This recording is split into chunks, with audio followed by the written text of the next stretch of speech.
ang chika ni Nelson Canlas.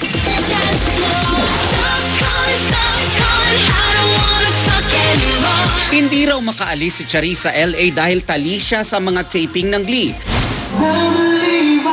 Pero hindi ito naging rason para palampasin niya ang isa sa mga inaabangan niyang event sa lugar nila sa Barangay Gulod, Cabuyao, Laguna. Bago pa man magsimula ang contest, eksklusibong nakasama ng GMA News ang pamilya at mga kaibigan ni Charis sa paunang video chat nito. Excited na nakita ng international singing star ang mga taong matagal na niyang namimiss. Ikaw ba namili ng mga contestants o ikaw yung namili ng winners? Kagabi po? Hindi po, pero tonight.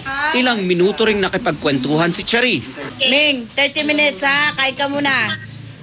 Bye, Cha! Alright. At dahil nangako nga ang international singing star na present siya sa contest. Live mula sa LA, nakinood si Charis kasabay ng kanyang mga kababayan sa pamamagitan ng video chat. Nagkaroon pa ang GMA News ng pagkakataon na paawitin ng bagong Glee sensation.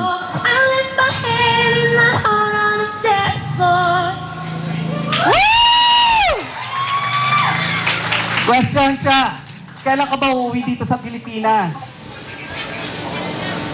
Next month po, October. I'm sorry for sending you. Hindi makapaniwala ang mga kababayan ni Charis sa Barangay Gulod na ang dati nilang hinahangaang bata ay hinahangaan na ngayon ng buong mundo. Kagabi nga may bulilit dito, nakikita ko yung si Charis noon. Napapaiyak ko kagabi kasi hindi ko akalain na mararating din ni Charis yung ngayon. Ika nga nila,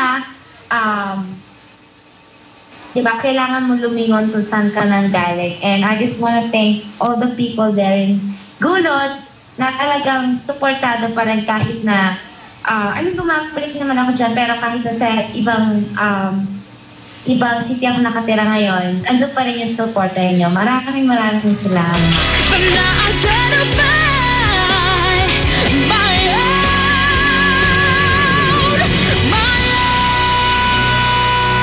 Mula sa Cabuyao, Laguna, Nelson Canlas updated sa Showbiz Happenings.